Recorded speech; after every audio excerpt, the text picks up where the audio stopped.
아멘. 우리 다 같이 자리에서 일어나셔서 우리를 부르신 하나님, 우리 찬양받게 합당하신 주님께 믿음으로 나아갑시다.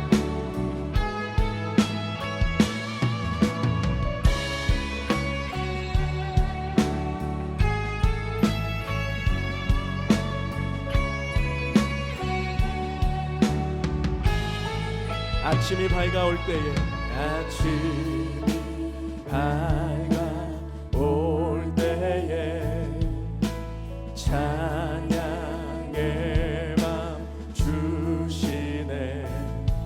주를 향한 나의 찬양, 주 마음 울리리. 그 이름, 그 강하고 견고한 성루, 그 이름 나의 피난처 되시네. 그 이름 구원의 능력 되시니 온 열방이 다 찬양하네. 그 이름.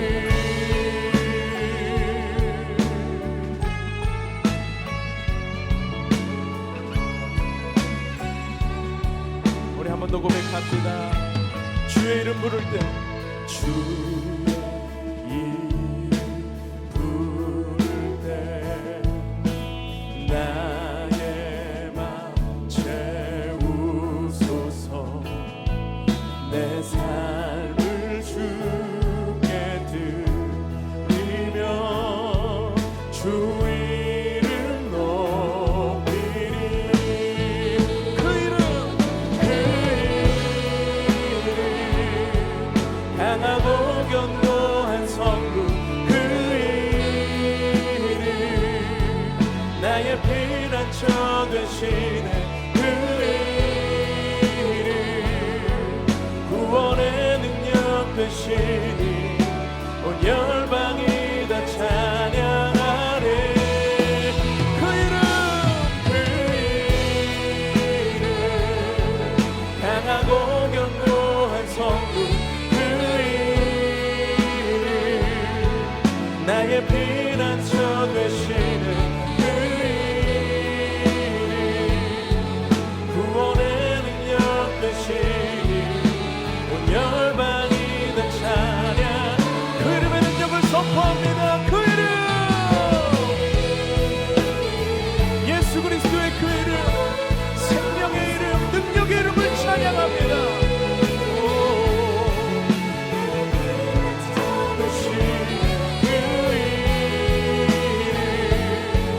구원의 능력 되시니 온 열방이 다 찬양하네.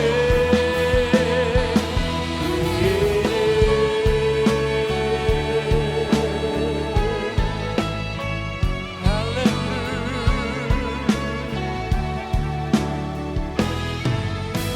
우리에게 허락하신 생명의 이름 예수 그리스도, 그분 한 분만을 찬양합니다.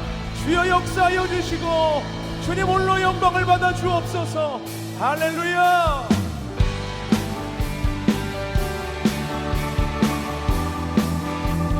우리의 능력이요 우리의 생명이신 예수 그리스도, 그분만을 바라봅니다. 아멘.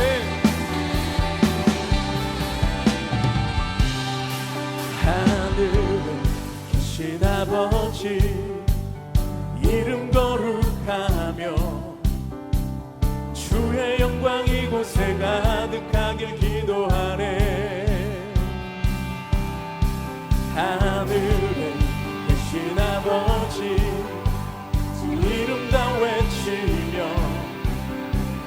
주의 영광 이곳에 가득하길 기도하네. 찬양해 새 노래로 찬양해, 새 노래로 찬양해, 새 노래로 주님께. 주님의 나라 주님의 뜻이 하늘에 이루어지듯이 모두 선포해. 찬미한 주님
뜻이 하늘에 이루어지듯이 모두 선포해 위한 주의를 이 땅에 이루어지리라.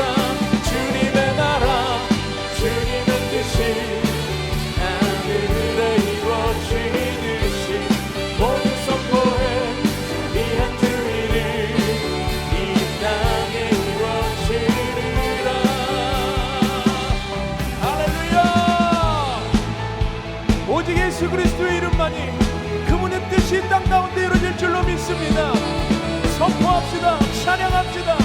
주님을 송축합시다. 온 세계와 열방 가운데 온 세계와 열방 가운데 예수와 같은 이름 없네.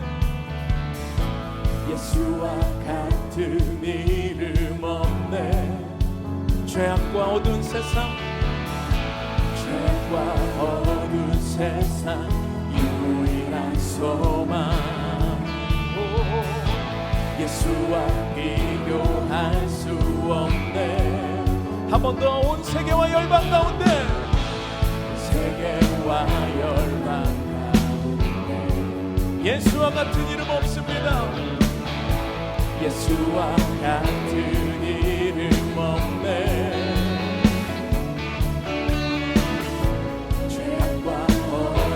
세상 유일한 소망 예수와 비교할 수 없네. 예수와 비교할 수 없네. 아멘. 모든 민족을 구원할 이름 예수. 그 발 앞에 헛된 우상 무너지리. 영광의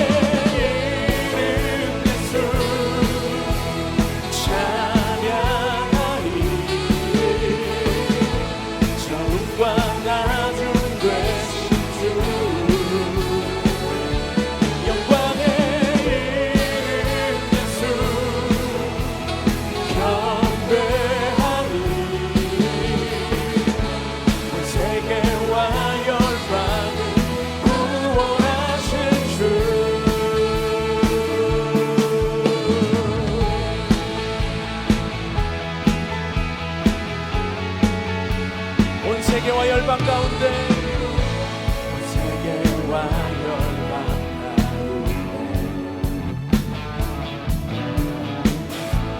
예수와 같은 이름 없네.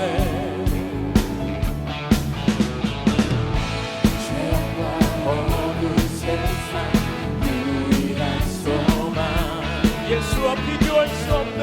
예수와 비교할 수 없네. 모든 민족을 구원할 이름 예수. 그 발 앞에 헛된 우상 무너지리. 영광의 이름 예수 찬양하리. 천과 나주 되신 주 영광의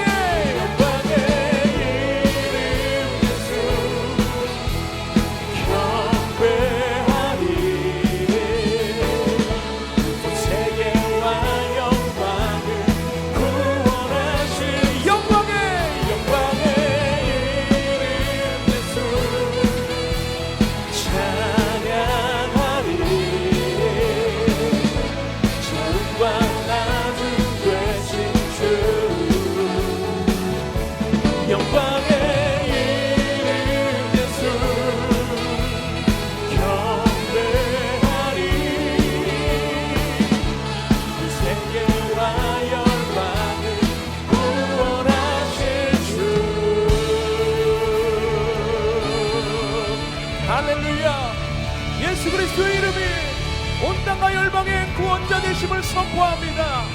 할렐루야.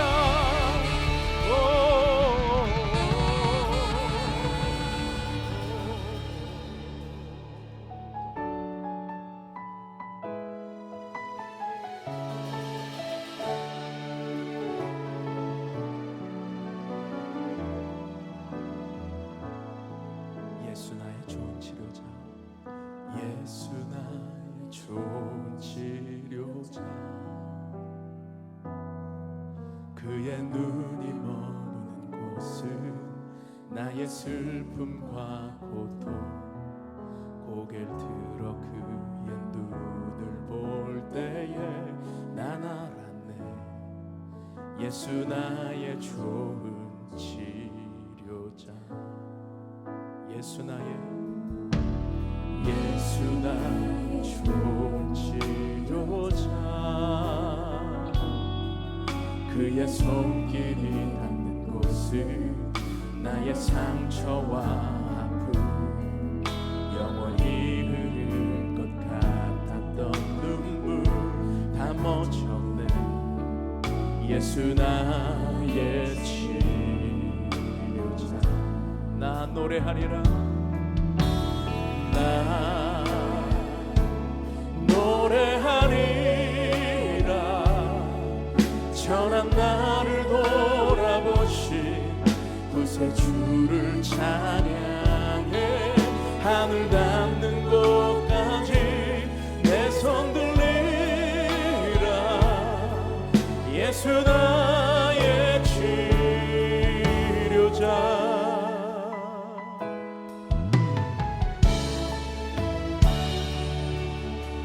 예수 나의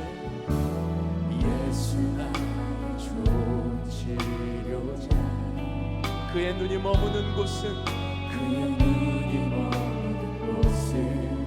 나의 슬픔과 고통. 고개 들어 그 눈을 볼 때에 난 알았네. 예수 나의 좋은 치료자. 예수 나의 좋은 치료자. 그의 손길이 닿는 곳은 나의 상처와 아픔, 영원히 흐를 것 같았던 눈물 다 멎었네. 예수 나의 치료자. 나 노래하리라.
되신 예수 그리스도를 의지하며 아버지 하나님 상한 마음도 상한 육체도 주님께 올려드리며 기도합니다.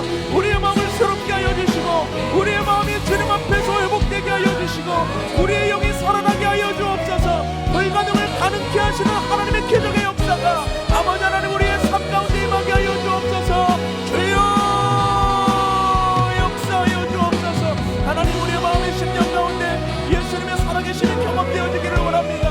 여전히 함께 하시고 여전히 일하고 계시며 신실하게 역사하시는 하나님, 우리가 주님을 향하여 믿음의 손을 들어 굳게 주님 앞에 나아갈 때 우리의 연약함이 떠나가게 하시고 삶의 문제들이 하나님 은혜 가운데 정돈되게 하여 주옵소서. 주님을 바라보니 주님을 찬양합니다.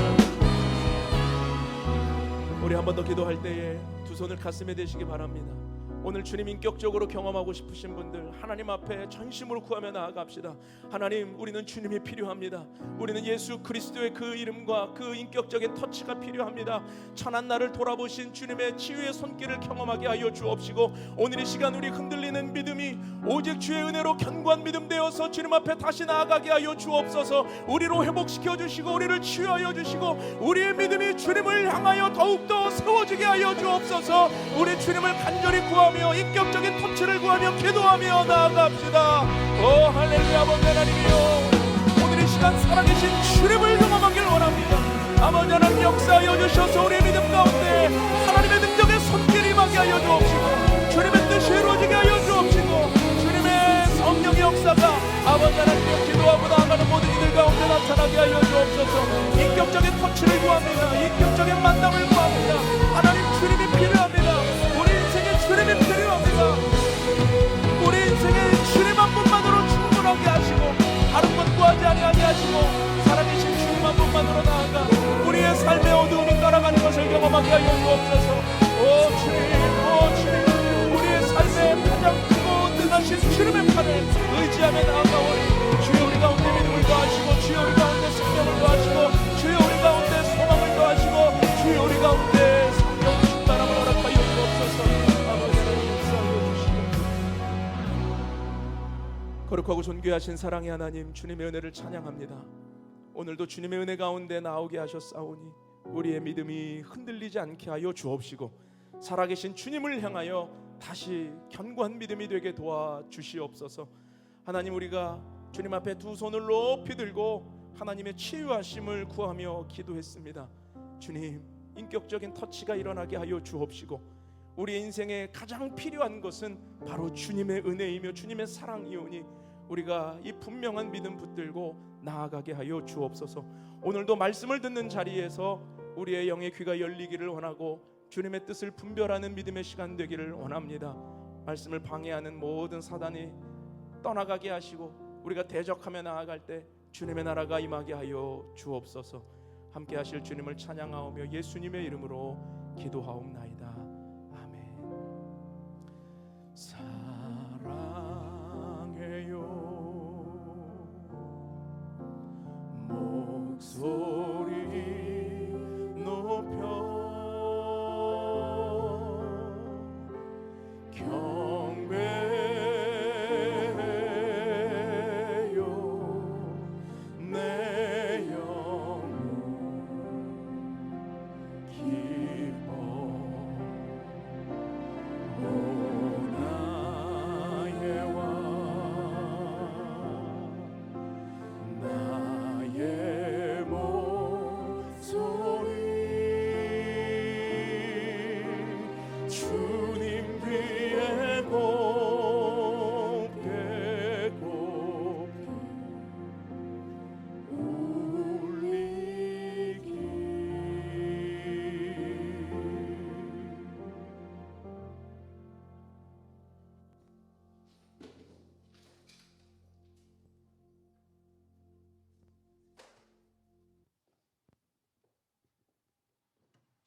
세상 가운데 부딪히고 넘어져 상하고 찢긴 심령으로 주님 앞에 섭니다. 어둠 가운데 부서지고 넘어져 헤아릴 수 없는 눈물로 주님 앞에 섭니다. 다정한 모습으로 다가오시는 주님의 마음, 내 상한 심령을 감싸주시네.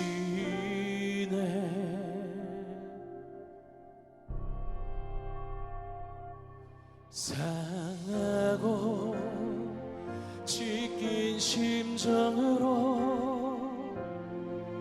헤아릴 수 없는 눈물로 주님 앞에 섭니다. 주님 앞에 섭니다. 지푸라기 심정으로 주님 앞에 섭니다.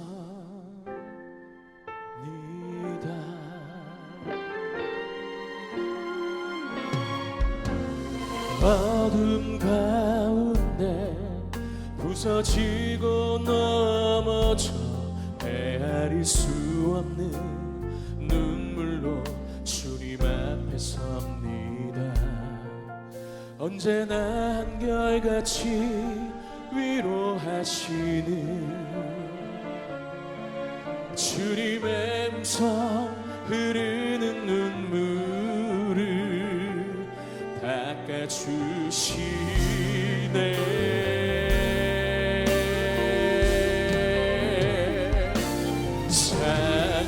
상하고 찢긴 심정으로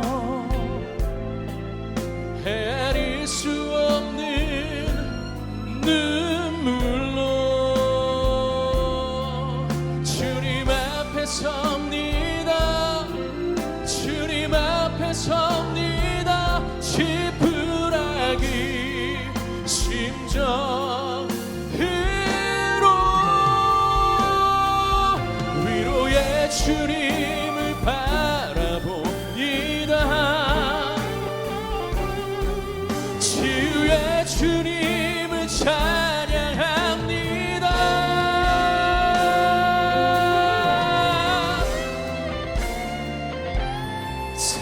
상하고 찢긴 심정으로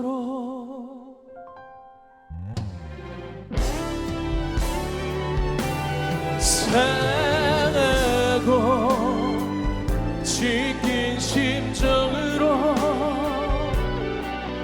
헤아릴 수 없는 눈물로 주님 앞에 섭니다. 주님 앞에 섭니다.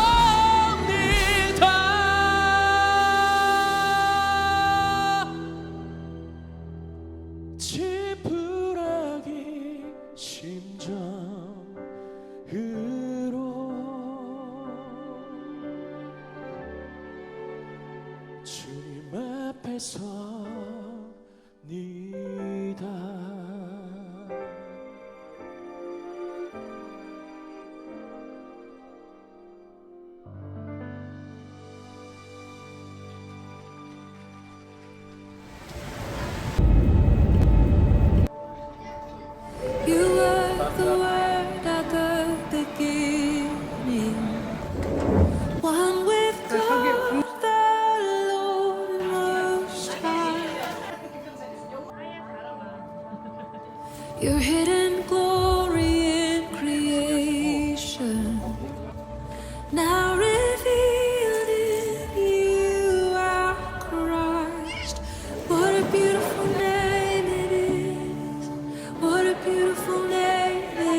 원래 이번 필리핀 아울리치는 저와 송유섭 집사, 혜든이 이렇게 가족 셋이 함께 가기로 되어 있었습니다.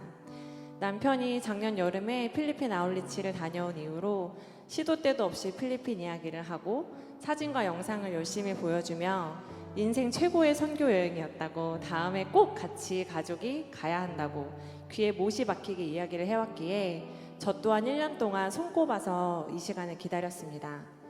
그래서 이미 3월에 비행기 티켓을 다 끊어두고 회사 휴가도 조정을 해둔 상태였습니다. 그런데 말도 안 되는 일이 생기고 말았습니다.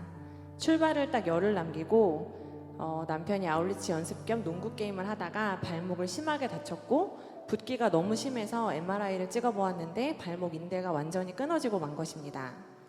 깁스에 목발 신세가 된 남편은 졸지에 한국에 남아야만 하게 되었습니다. 저희는 며칠간 서로 한숨을 쉬면서 큰 낙심에 빠졌고, 저는 매우 인간적이지만 합리적인 생각으로 이번엔 우리 다 같이 안 가는 게 맞겠다라고 이야기를 했습니다. 또 오가는 길도 현지 상황도 굉장히 열악한 일정인데 저와 아이를 돌봐줄 남편이 없다는 것은 정말 불편하고, 또 왼쪽 발을 디디지도 못하는 남편을 돌봐줄 사람이 한국에도 필요했기 때문에 그냥 깔끔하게 포기를 해야겠다 생각했습니다. 하지만 가던 안 가던 결정을 할 때 3일 동안 먼저 하나님께 기도를 해보자고 결정을 했습니다. 하나님이 저에게 명확히 말씀을 해주셔야만 나중에 후회가 없을 거라고 생각했습니다. 기도 응답을 기다리던 마지막 날에 하나님이 우연히 저에게 어떤 영상을 보게 하셨는데, 제가 예전에 다니던 온누리 교회 하용조 목사님의 생전의 설교 쇼츠였습니다.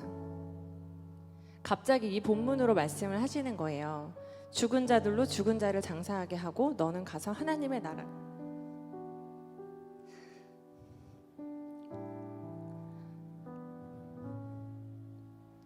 너는 가서 하나님의 나라를 전파하라.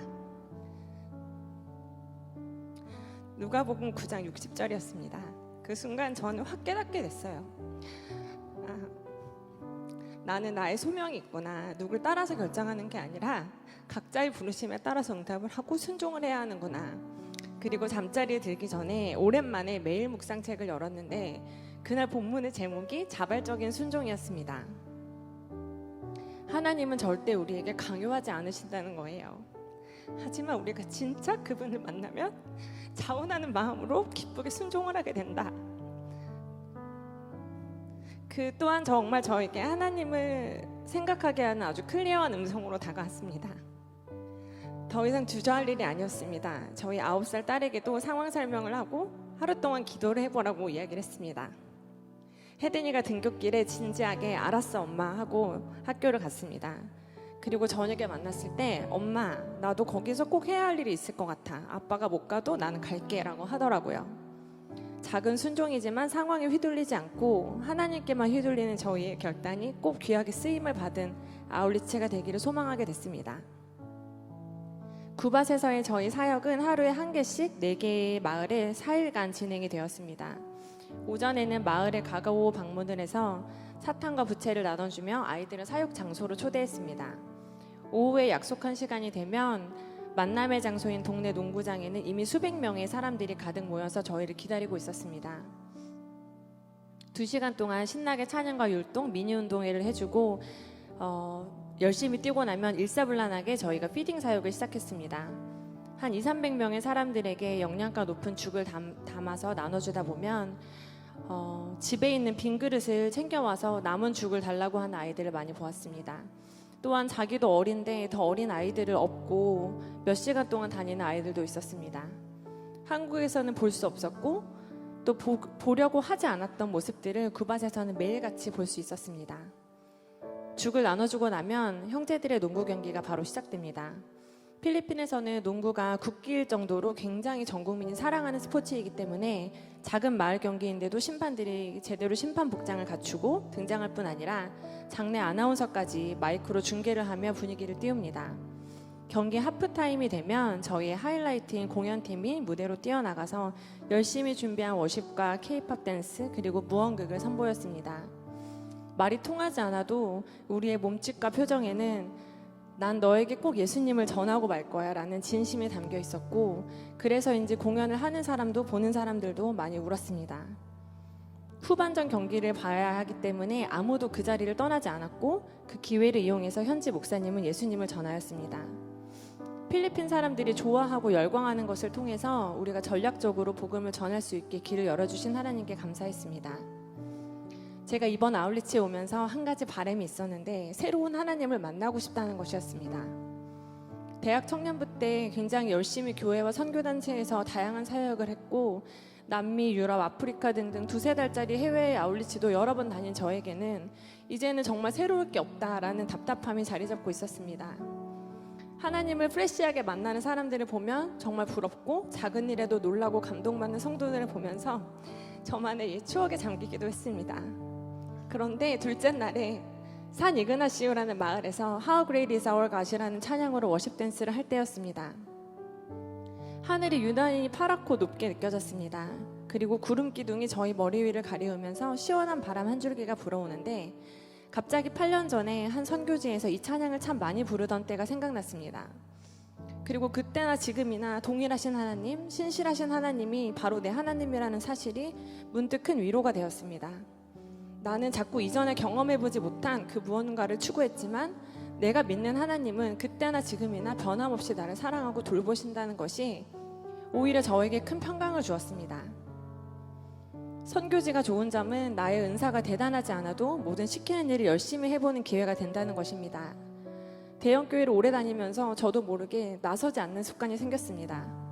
인적 인프라가 많아서 어떤 분야에든 뛰어난 사람이 많기 때문에 나 하나쯤이야 알아서 잘 돌아가겠지 하는 생각을 가진 지가 좀 되었습니다. 하지만 이번 구바 청년 전도 집회 때는 어쩌다 보니 제가 MC를 맡게 되었습니다. 너무 오랜만에 영어로 행사를 진행하는데 저는 그 아이들을 섬긴다는 마음보다 실수를 할까봐 저희 팀원들 앞에 누가 되지 않기 위해서 정말 애를 많이 썼습니다.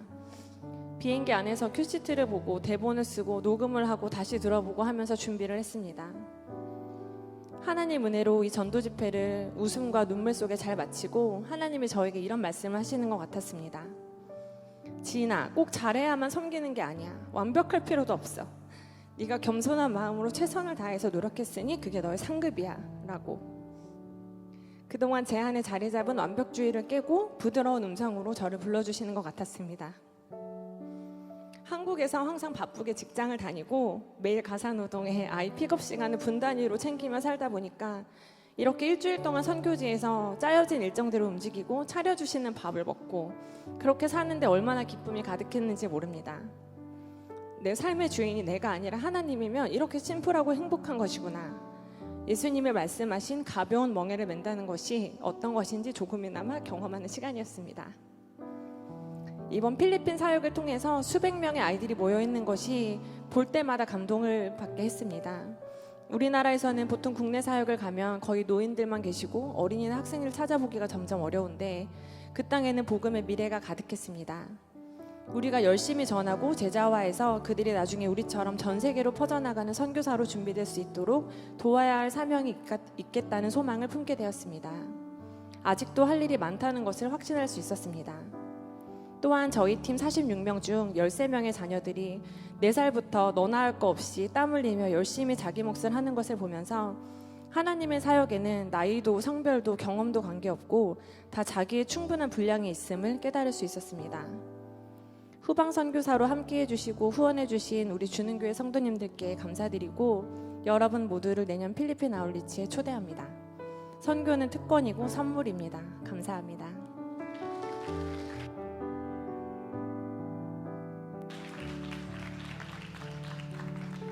우리 하나님께 다시 한번 감사의 박수 올려드리겠습니다. 네, 감사합니다. 우리 성도님들께서 기도해 주셔서 우리 6박 7일간의 일정이 정말 주님 손에 붙들려서 기적과 같은 시간들을 경험하고 오게 되었습니다. 성도님들의 기도가 얼마나 큰 힘이 되었는지 현지에서 느낄 수 있었습니다. 또 오늘 우리 지인자매님 간증해 주신 것처럼 현장에 하나님께서 함께 계셨습니다. 너무 감사드립니다. 오늘 또 우리 교회 방문해 주시고 우리 박문영 목사님 특손해 주셨는데 박문영 목사님은 저 고등학교 선배예요. 그리고 제가 서울드림교회 사역할 수 있도록 저를 이끌어 주었던 또 선배 목사님인데 제가 너무 좋아하고 사랑하는 형님입니다. 근데 이제 휴가를 맞아서 주일날 그렇게 오고 싶었던 이 개척했던 이 주능교회에 방문을 하면서 특순을 섬기고 싶다라고 말씀하셔서 너무 기쁜 마음으로 또 함께 찬양을 듣게 되었는데 목사님 너무 감사합니다. 우리 박문영 목사님에게도 한번 감사의 박수 드리겠습니다. 감사합니다. 주보를 잠깐 봐주시고요. 오늘 주능교회 처음 나오신 분들 주님의 이름으로 환영합니다. 교회 등록을 원하시는 분들은 QR코드로 등록해 주시면 저희 웰컴팀에서 연락드리고 함께 저와 교제하는 시간 갖도록 하겠습니다. 계속해서 우리 충남 보령 아울리치 신청받고 있는데요. 고민하시는 분들 신청해 주시고 이날 8월 20일 날 주일은 여기 예배가 없어요. 저희 개척교회로서는 굉장히 큰 도전이고 헌신입니다. 거기서 예배를 드리려고 하거든요. 지방 그 교회에서.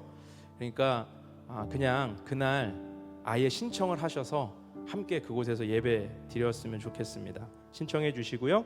또 셀 모임 신청 받고 있습니다. 우리 9월 첫째 주부터 신청을 하는데 이제 셀 구성을 하고 있으니까 미리 신청해 주시면 감사하겠습니다.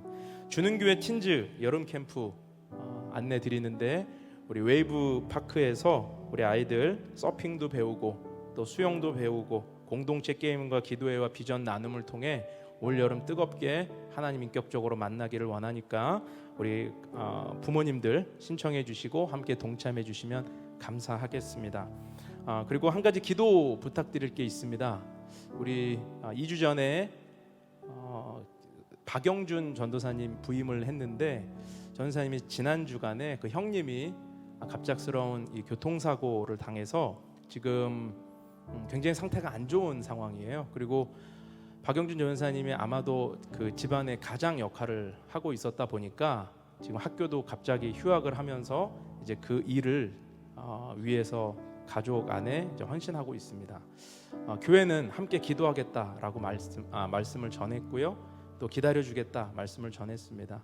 아마 굉장히 힘든 시간, 터널과 같은 시간을 보내고 있는 박영준 전도사님의 친형의 그 사고가 하나님의 치유와 회복을 경험하는 시간이 되기를 여러분 기도해 주시길 바랍니다. 오늘 하나님께서 우리에게 주시는 말씀 같이 읽고 말씀 나누겠습니다. 요한복음 2장 1절에서 11절 말씀입니다. 우리 한 절씩 교독할게요. 사흘째 되던 날 갈릴리 가나에 혼례가 있어 예수의 어머니도 거기 계시고 포도주가 떨어진지라 예수의 어머니가 예수에게 이르되 저들에게 포도주가 없다 하니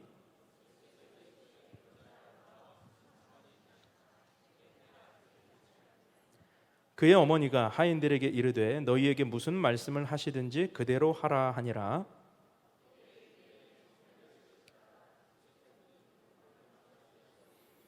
예수께서 그들에게 이르시되 항아리에 물을 채우라 하신즉 아기까지 채우니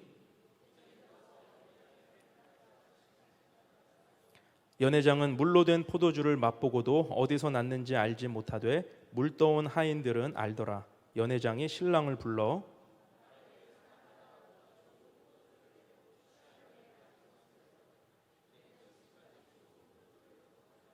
함께 읽겠습니다. 예수께서 이 첫 표적을 행하여 그의 영광을 나타나심에 제자들이 그를 믿으니라. 아멘. 오늘은 기적, 순종과의 싸움이라고 하는 제목으로 하나님 말씀 같이 나누기를 원합니다. 여러분 신앙생활에서 기적을 믿으십니까? 기적이 필요한 순간들이 있죠. 여러분들은 기적을 어떻게 생각하십니까? 기적은 이성과 현실을 뛰어넘는 초자연적인 현상을 말합니다.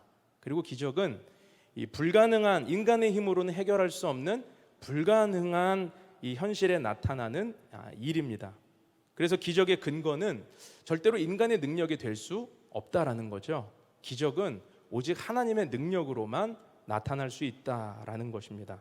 그래서 하나님을 믿고 그분의 약속과 말씀을 따르며 살아가는 우리에게는 우리 때문이 아니고 하나님의 능력 때문에 기적이 일상이 되는 것을 경험하고 살아야 합니다. 왜냐하면 전능하신 하나님이 우리와 함께 계시고 우리 삶 속에서 오늘도 살아 계시기 때문입니다. 저는 이번에 필리핀 아울리치를 다녀오면서 두 가지 기적을 체험했습니다. 아마 우리 팀들이 다 체험한 기적이었어요. 그것은 항공편과 날씨였습니다.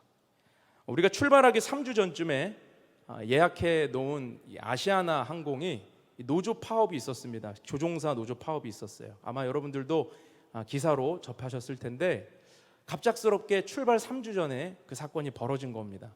많은 사람들이 걱정했습니다. 비행편이 불투명해졌거든요. 그리고 일부 노선들이 취소되기 시작했거든요. 그리고 실제로 저희 팀에 우리가 이번에 서울드림교회하고 같이 연합해서 갔는데 우리 팀 안에 아시아나 조종사 한 분이 계셨어요. 그러니까 그분은 그 상황을 너무 잘 아는 거죠. 이거 불가능한 일이다. 우리 못 갈 수도 있다.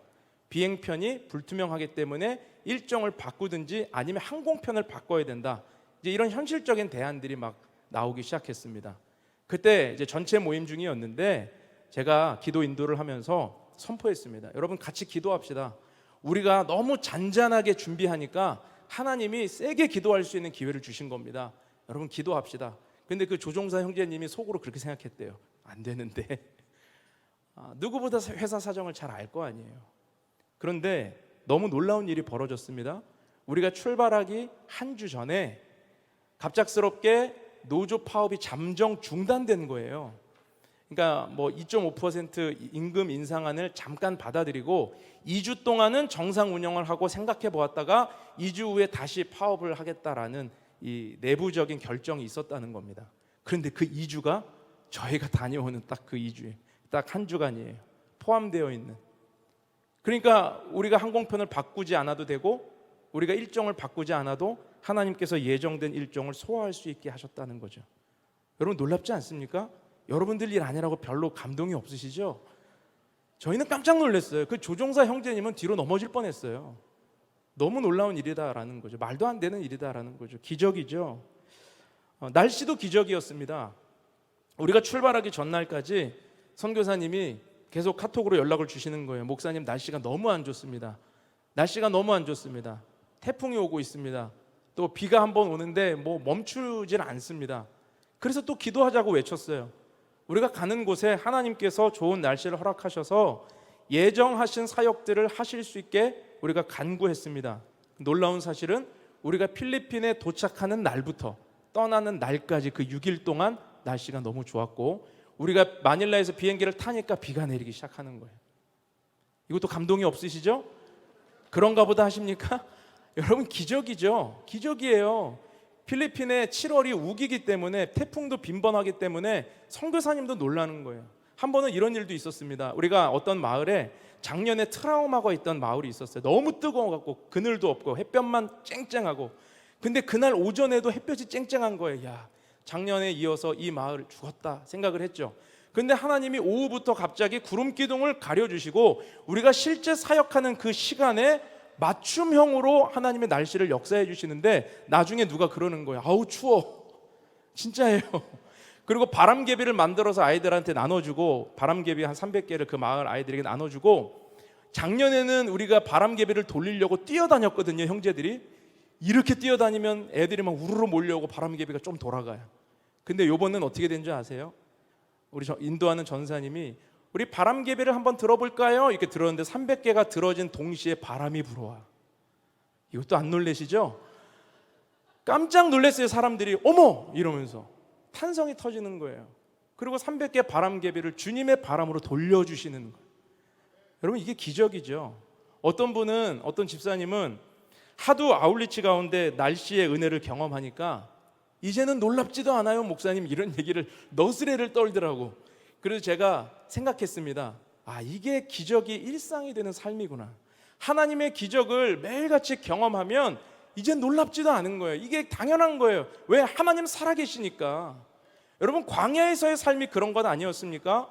광야에서 뭘 먹을 게 있었습니까? 뭘 입을 게 있었어요? 뭘 누릴 게 있었습니까? 그런데 주님이 다 입히시고 먹이시고 구름기둥과 불기둥으로 인도하시니 반석을 쳐서 물을 내시니 저들은 그것이 당연한 줄 알고 40년을 살았다는 것입니다. 기적이 일상이 되는 믿음. 여러분 우리에게도 이런 믿음이 필요하다라는 것, 여러분 이것을 기억하기를 축복합니다. 기회가 닿는 대로 왜 우리가 여러분 아울리치를 가야 되는 줄 아세요? 교회는 프로그램 하려고 아울리치를 기획하지 않습니다. 아울리치를 우리가 기회가 되는 대로 국내든 해외든 자주 가야 되는 이유는 무엇이냐면 우리의 쳇바퀴 돌듯 돌아가는 일상의 편협하고 좁은 시야를 벗어나서 장엄한 하나님의 시간으로 들어가기 위함이에요. 우리가 일상에서는 경험할 수 없었던 하나님의 전능하신 그 능력을 선교지에서 경험하기 위함입니다. 선교지에 가야만 경험할 수 있는 음성이 있거든요. 선교지에 가야만 확인할 수 있는 하나님의 살아계심이 있거든요. 여러분, 이 기적을 경험할 수 있기를 축복합니다. 항공편과 날씨, 이 두 가지는요, 인간의 어떤 능력과 노력으로도 바꿀 수 없는 상황입니다. 그런데 오직 하나님의 능력으로, 하나님의 인도하심으로 우리에게 기적을 보여주셨다라는 것이죠. 오늘 본문, 우리가 읽은 본문에도 놀라운 기적이 하나 일어났습니다. 물이 포도주로 바뀌는 기적이에요. 성경에서 굉장히 중요한, 예수님이 공생의 사역을 시작하시면서 일으키신 첫 기적, 표적이었습니다. 그런데 이 기적의 역사가 일어나게 되었다는 것이 물론 예수님 때문이지만 예수님을 움직인 사람은 마리아였다라는 것을 우리는 주목해 보려고 합니다. 만약에 마리아가 구하지 않았다면, 마리아가 예수님께 이 문제를 알리지 않았다면 기적이 일어났을까? 저는 그렇지 않았을 거라 생각합니다. 왜냐하면 예수님의 반응이 차가웠기 때문이에요. 그러나 마리아는 믿음으로 이것을 구했고 기적을 위해 싸웠다라는 거죠. 이 상황의 변화를 위해 싸웠다라는 것입니다. 여러분, 살아있는 신앙생활은 삶의 문제를 향해서 믿음을 선포하고 기적을 위해 싸우는 것입니다. 신앙인이라면 기적을 경험해야 돼요. 하나님이 살아계시기 때문에 지금 이 문제는 이 문제로 끝나지 않는다라고 하는 믿음으로 도전하고 싸울 때 역사를 경험할 수 있다라는 것이죠. 기적을 위한 싸움을 포기한 신앙인은 살아있는 신앙인이 아닙니다. 여러분, 잔잔하게 믿겠다, 이거는 살아있다가 아니라 죽어있다라는 것과 같은 말입니다. 모든 생명, 살아있는 생명에는 싸움이 있습니다. 여러분, 우리가 음식을 먹잖아요. 우리가 먹는 음식이 이로운 양분도 있지만 해로운 양분도 있기 때문에 우리 몸에 이 간이라고 하는 곳에서 그 독소를 해소하기 위해 싸움을 합니다. 그게 살아있다는 증거죠. 어떤 병균이 우리 가운데 들어올 때 백혈구가 나와서 그 병균과 싸웁니다. 혈액암, 백혈병은 무엇입니까? 백혈구가 우리 몸 안에서 적을 때 나타나는 질병이죠. 또 하나는 병균과 더 이상 싸우지 않을 때, 기능을 상실할 때 나타나는 증상이 바로 이런 혈액암 증상일 거예요. 무엇입니까? 싸움이 사라지면 죽은 것과 다름없다라는 것입니다. 살아있다라고 하는 것은 싸워야 한다라는 거예요. 살아있는 신앙인은 여러분, 믿음을 위해 싸워야 되고 변화를 위해 싸워야 되고 기적을 위해 싸워야 되는 것입니다. 그 기적을 경험하며 하나님의 살아계심을 찬양하는 인생이 될 수 있기를 주님의 이름으로 축원합니다. 오늘 세 가지, 그렇다면 기적은 무엇과의 싸움인가? 세 가지를 나누며 함께 말씀을 나누기 원합니다. 첫째로, 기적은 믿음과의 싸움입니다. 자, 마리아는 이 문제를 예수님께 가지고 나아갔죠. 그리고 그 사실을 말했습니다. 그러나 주님의 반응은 차가웠습니다. 4절에 예수님 이렇게 말씀하셨어요. 예수께서 이르시되 여자여, 나와 무슨 상관이 있나이까? 내 때가 아직 이르지 아니하였나이다. 자, 이때 마리아가 그대로 포기했다면 가나온 잔치의 기적과 변화는 일어날 수 없는 거죠. 그러나 마리아는 믿음과 싸웁니다. 예수님이 뭐라고 하셨든 상관없이 하인들에게 지시합니다. 믿음과 싸우고 있는 거예요. 이 믿음은 무엇입니까? 주님은 우리의 간구를 외면치 않으신다라고 하는 믿음이죠. 주님은 무슨 일이든 하실 것이다 라고 하는 믿음과 싸우고 있는 거예요. 그래서 5절에 이렇게 기록합니다. 그의 어머니가 하인들에게 이르되 너희에게 무슨 말씀을 하시든지 그대로 하라 하니라. 예수님 반드시 역사하실 것이다 라고 하는 믿음을 가지고 지금 믿음과 싸우고 있는 마리아의 모습을 보게 되는 것입니다. 여러분, 많은 사람들이 이 기적을 구하다가 포기하는 이유가 있습니다. 어떤 이유입니까? 되겠어? 라고 하는 마음. 또 사단이 던져주는 가라지죠. 넌 안 돼. 다른 사람 기도는 다 응답돼도 네 기도는 안 돼. 너 안 되는 거 네가 더 잘 알잖아. 우리에게 이런 마음이 들어오면 막연한 내 생각과 불안한 이 마음 때문에 우리는 구하지 못하게 됩니다. 포기하게 됩니다. 그러나 기적은 여러분 믿음과의 싸움이라는 사실을 기억할 수 있기를 축복합니다. 이런 연약한 믿음이 우리 가운데 들어올 때에 아니다라는 거죠. 내가 믿는 예수님은 우리가 간구할 때 역사하신다, 반드시 들으신다, 주님은 일하신다라고 하는 이 믿음으로 싸울 때 우리는 그 기적을 경험할 수 있게 되는 것입니다. 때로는 믿음과의 싸움은 허망해 보일 수 있어요. 허공을 치는 것과 같은 일이기 때문입니다. 왜 그렇죠? 믿음에는 논리가 없기 때문에 그래요. 기적에는 논리가 없기 때문에 그래요. 여러분, 어떤 기적이 공식처럼 이렇게 하면 이렇게 된다라는 논리적입니까? 아니요. 기적은 논리적이지 않아요. 그렇기 때문에 사람들은 못 믿는 것입니다. 사람은요, 이해가 돼야 믿습니다. 사람은요, 논리적이어야 믿습니다. 설득이 돼야 받아들입니다. 눈에 보이는 것, 확실한 것을 믿습니다. 그런데 기적은 전혀 그렇지 않기 때문에 믿기 어렵다라는 거예요. 그래서 때로 믿음의 싸움은요, 마치 이스라엘 백성들이 여리고 성을 도는 것과 같은 일입니다. 여리고 성을 돌면 그 성이 무너지리라. 여러분, 이게 뭐 받아들이기 쉬운 논리입니까? 전혀 논리적이지 않죠. 주님은 그러나 명령하시는 거예요. 하루에 한 바퀴씩 6일을 돌아라. 그리고 마지막 7일째에는 어떻게 해요? 7번을 돌고 나팔을 불 소리를 치면 성벽이 무너질 것이다. 이전에도 보지 못했고 경험하지 못했던 일을 말씀하시는 거예요. 여러분, 이 말을 들은 이들이 그걸 따를 수 있었겠습니까? 따를 수 없으니 주님은 여호수아를 향해서 뭐라고 명령하시죠? 그들로 침묵하게 하라고 하시는 거예요. 그들이 침묵하고 돌 때, 침묵하고 순종할 때 하나님께서 그 안에 어떤 믿음의 싸움이 있는지 우리는 알지 못하지만 결국 그것을 통하여서 하나님의 기적이 이루어지는 것을, 여리고 성이 그렇게 무너지는 것을 경험하게 하셨다라는 것이죠. 오늘 본문에서도 마리아가 이 잔치에 포도주가 떨어진 사실을 가지고 왜 예수님께 나가는 것입니까? 예수님과, 진짜 예수님 말씀처럼 예수님과 무슨 상관이에요? 어쩌라는 거예요? 포도주가 떨어졌다. 뭐 어떻게 하라는 거예요? 도대체 예수님 보고 뭐 어떻게 하라는 거예요? 그런데 마리아도 몰라요. 그냥 이 문제가 이 잔치의 가장 큰 어려움이기 때문에 주님께 가지고 나가면 주님이 들으시고 주님이 해결해 주신다라는 믿음 하나 가지고 싸우고 있는 것입니다. 여러분, 문제는 믿음이라는 거예요. 믿음. 왜 우리가 문제 앞에서 기도하지 못합니까? 바빠서? 분주해서? 아니요, 믿음이 없어서예요. 여러분, 어떤 문제를 만났을 때 우리가 하나님 앞에 간절히 기도하지 못하고 있다면 다른 핑계가 없는 것입니다. 믿음과 싸우지 않기 때문이에요. 구해도 되겠어? 의학적으로 지금 불가능이라고 하는데 낫겠어? 치유가 되겠어? 날씨 바뀌겠어? 항공편이 바뀌겠어? 빨리 일정을 조율해야지, 취소해야지. 여러분, 인간적으로 우린 그렇게 생각하잖아요. 근데 왜 이것을 가지고 주님께 기도하자고 외칩니까? 하나님, 항공편이 지금 불투명해졌습니까? 이거 어떻게 합니까? 주님께 왜 기도하는 것입니까? 믿음과 싸우는 거예요. 주님 들으시기에 뭐라고 생각하시겠어요? 야, 그거 어떻게 해? 나도 몰라. 그러나 주님께 맡기는 거예요. 주님은 어떻게 하실 거야. 주님께 가지고 나가면 주님은 하실 거다. 무슨 수로 날씨를 우리 입맛에 맞게 바꾸겠냐고요.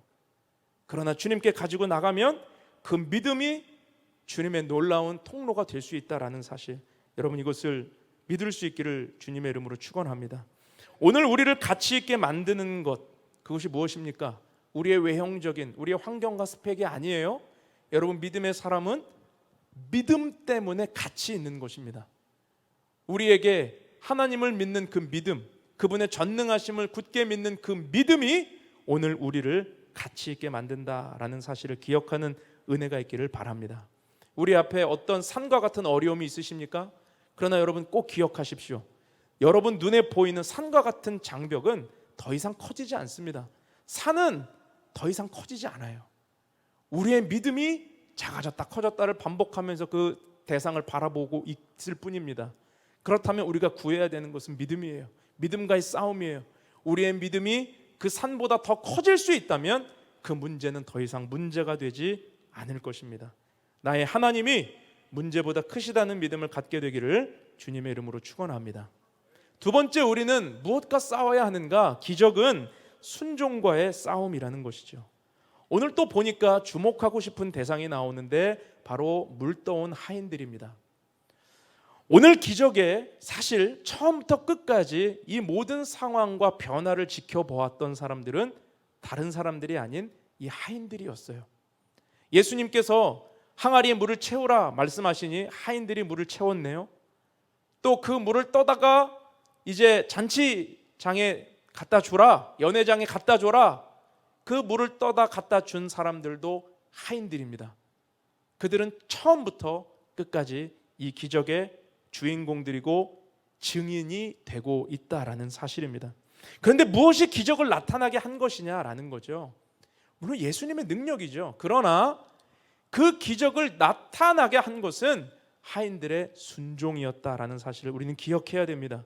그런데 이 순종이 쉬웠습니까? 그들이 물론 종이기 때문에 하라면 하고 하지 말라 그러면 안 하는 이런 사람들이겠죠. 자신들의 지위 때문에 자신들도 생각이 있지만 따르고 싶지 않지만 그러나 따라야 될 수밖에 없는 상황이었을 거예요. 그러나 그들도 생각이 있습니다. 그들도 판단이 있습니다. 만약에 이 종들이, 이 하인들이 주인이었다면 어떻게 반응했을까요? 당장 예수님에게 뭐라고 쏘아 붙였겠죠. 아니 지금 이 신성한 결혼식장에서 무슨 말도 안 되는 일을 시키냐고, 생각이 있냐고, 제정신이냐고 했겠죠. 아니 물을 항아리에 떠다가 그거 갖다 주면 그 포도주 되는데 말도 안 되는 소리 하지 말라고 싸우지 않았겠어요? 사람은요 자기가 생각이 있고 판단이 있기 때문에 어떤 말씀을 들었을 때 그 말씀을 받아들이고 순종한다는 건 매우 어려운 일입니다. 싸움이 필요하다는 거죠. 여러분 우리도 마찬가지죠. 하나님의 말씀을 다 수용하실 수 있으세요? 하나님께서 여러분에게 하시는 말씀을 100% 다 수용하고 아멘 그렇습니다 주님 다 그러십니까? 아니요. 순종에는 싸움이 필요해요. 순종에는 내 생각을 뛰어넘는, 순종에는 내 이해와 나의 설득과 관계없이 뛰어넘는 싸움이 필요하다라고 하는 사실을 우리는 기억해야 됩니다. 열왕기하 5장에 보니까 나아만 장군의 이야기가 나옵니다. 나아만 장군이 나병에 걸려서 죽게 되었어요. 여러 가지 방법을 다 동원했지만 차도가 없습니다. 그때에 이스라엘에 한 선지자가 있는데 그에게 나아가면 이 나병을 고칠 수 있다라는 소식을 듣게 됩니다. 그래서 나아만은 아람의 군대 장관인데 적국에 자기의 도움을 요청하기 위해서 15일이나 걸리는 먼 길을 마차를 타고 가요. 그리고 스스로 생각하는 겁니다. 내가 도착하면 그가 버선발로 마중 나오겠지? 그리고 나를 극진히 대접해주며 상처 부위에 안수해서 치료해주겠지? 이런 생각을 하고 가는 거예요. 그런데 막상 도착해 보니까 어떤 일이 벌어집니까? 엘리사는 구경조차 할 수 없고 그 종 하나가 나와서 저기 그 요단강물에 가서 7번 씻으면 낫는다고 합니다. 이렇게 얘기를 하죠. 나아만이 분노하는 거예요. 아니 아람에 크고 좋은 강이 없어서 저 똥물에 저 더러운 물에 나를 씻기느냐 막 분노해요. 이렇게 이야기합니다. 열왕기하 5장 11절 나아만이 노하여 물러가며 이르되 내 생각에는 그가 내게로 나와 서서 그의 하나님 여호와의 이름을 부르고 그의 손을 그 부위 위에 흔들어 나병을 고칠까 하였도다. 자 지금 나아만의 생각은 뭐예요? 나와서 한 수라도 해줄 줄 알았다는 거잖아요. 그것만이 온전한 방법이라고 생각했다는 거죠. 그런데 엘리사의 방법은 달라요. 하나님의 방법은 달라요. 순종에 있는 겁니다. 그랬더니 이제 돌아가려고 하는데 그 부하들이 뭐라고 이야기합니까? 장군이요, 아니 더 한 걸 시켜도 할 판에 지금 그거 씻는 거 뭐 어렵다고 안 합니까? 듣고 보니 맞는 말 아니에요. 더한 것도 살려면 더한 것도 할 판이잖아. 그래서 그가 마지못해 못 이기는 척 요단 강물에서 씻었더니 나병이 씻은 듯이 낫다라는 거죠. 여러분 여기서 엘리사가 한 일은 무엇입니까? 특별한 일이 없어요. 그냥 씻으라고 말한 것밖에 없어요. 그런데 기적이 일어난 것의 중요한 사건은 무엇입니까? 나아만이 순종과의 싸움에서 이겼다라는 거예요. 내 생각과 내 판단을 뛰어넘어서 순종과의 싸움에서 이기고 순종했을 때 기적을 경험할 수 있었다라는 것입니다. 여러분, 성경의 역사는요, 언제나 이 성경에서 나타나는 기적의 역사는 순종과의 싸움을 통해 일어났습니다. 내가 순종할 것이냐, 순종하지 않을 것이냐, 여기에서 결정이 났다라는 거죠. 하나님께서 아브라함에게 독자 이삭을 바치라고 하셨던 모리아 사건 때도 아브라함은 그 순종이 어려웠을 거예요. 불보듯 뻔하죠. 얼마나 기다린 아들인데. 그러나 그 순종과의 싸움에서 이기고 그 말씀에 순종할 때 하나님의 복을 경험하지 않습니까?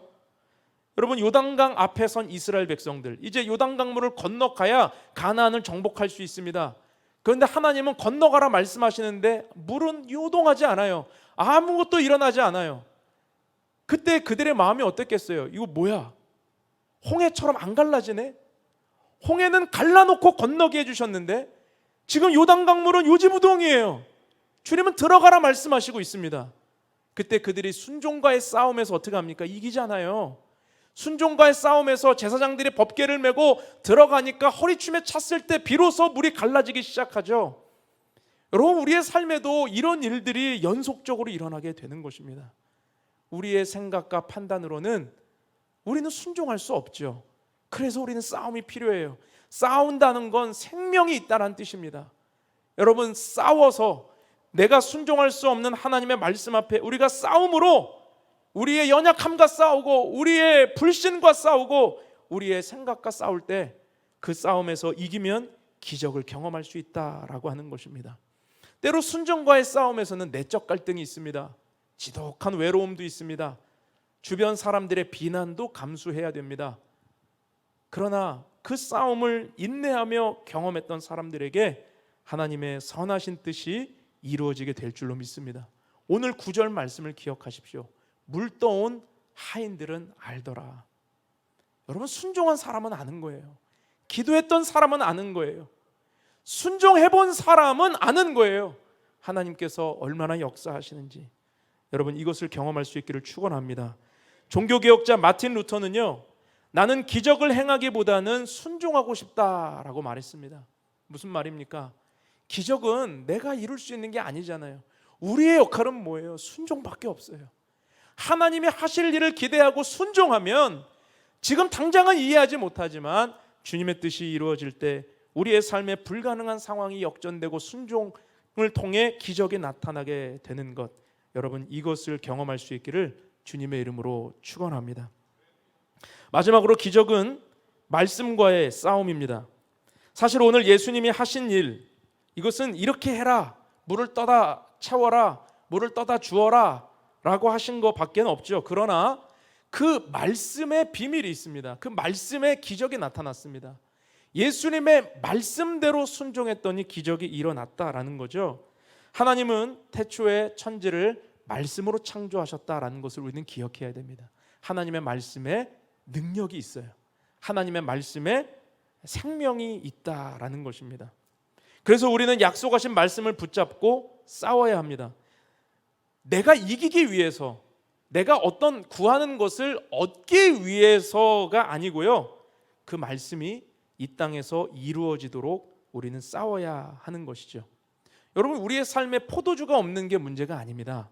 우리의 삶에 말씀 붙잡고 씨름하지 않는 태도가 문제예요. 오늘날 크리스찬들에게 나타나는 문제는 무엇입니까? 말씀은 많이 들어서 알고 있습니다. 그런데 그 말씀을 붙잡고 싸우고 씨름하는 삶이 없다는 거예요. 그러니까 들은 말씀은 많은데, 유튜브를 통해서 많은 말씀들을 듣고 사는데 정작 우리의 삶에 변화시키는 능력의 말씀이 아닌 거예요. 정작 우리의 삶에 기적을 일으키는 하나님의 생명의 말씀이 아니다라는 것이죠. 마가복음 10장에 보면 부자 청년 이야기가 나옵니다. 여러분, 이 부자 청년은 이 복음서 안에서 굉장히 유명한 사람이에요. 어떤 성경은 관리라고 이야기도 하고 젊고 이 부자고 관원이에요. 아주 젊은 시절 이 성공한 사람의 표상이었습니다. 그런데 그가 영생에 대해서 목마름과 관심을 가지고 예수님께 나와 무릎을 꿇어요. 그리고 예수님, 어떻게 해야 영생을 얻을 수 있습니까? 이런 영적 질문을 합니다. 그랬더니 예수님이 뭐라고 하시냐면 계명을 지킬지라. 그랬더니 그가 이야기하죠. 어려서부터 저는 이 계명들을 다 지켜 행했습니다. 아, 놀라운 사람이에요. 부자고 관리고 청년인데 계명을 다 지키고 살았대요. 그랬더니 주님이 뭐라고 말씀하시냐면, 한 가지 너에게 부족한 것이 있으니 네 소유를 다 팔아서 가난한 자들에게 나누어 주고 그리고 나를 따르라. 지금 예수님은요 12명의 티오가 다 찼잖아요, 제자들이. 그런데 지금 이 부자 청년에게 없는 티오를 하나 오픈하고 있는 것입니다. 가난한 자들을 위해 그 너의 재산을 팔아서 나누어 주고 나를 따르라. 예수님의 제자가 될 수 있는 기회가 있었죠. 그런데 그가 어떻게 행동합니까? 성경은 뭐라고 이야기하죠? 그에게 재물이 많은 거로 심히 근심하며 슬퍼하며 갔다 그래요.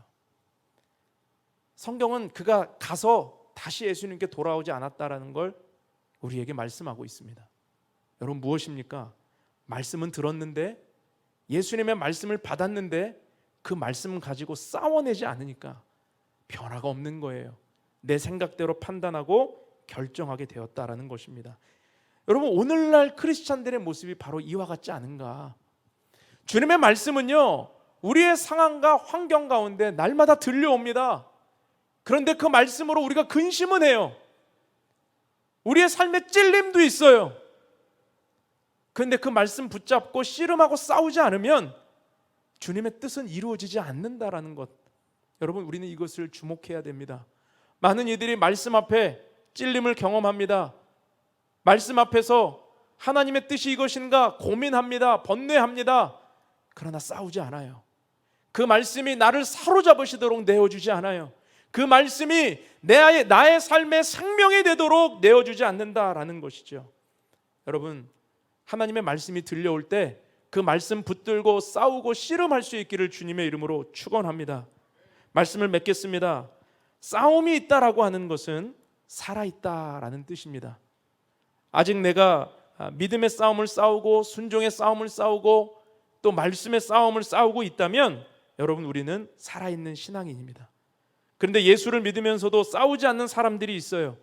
잔잔하게 신앙생활 하고 싶다, 조용하게 신앙생활 하고 싶다, 큰 뭔가를 바라는 게 나는 없다, 이렇게 생각하는 사람들이 있죠.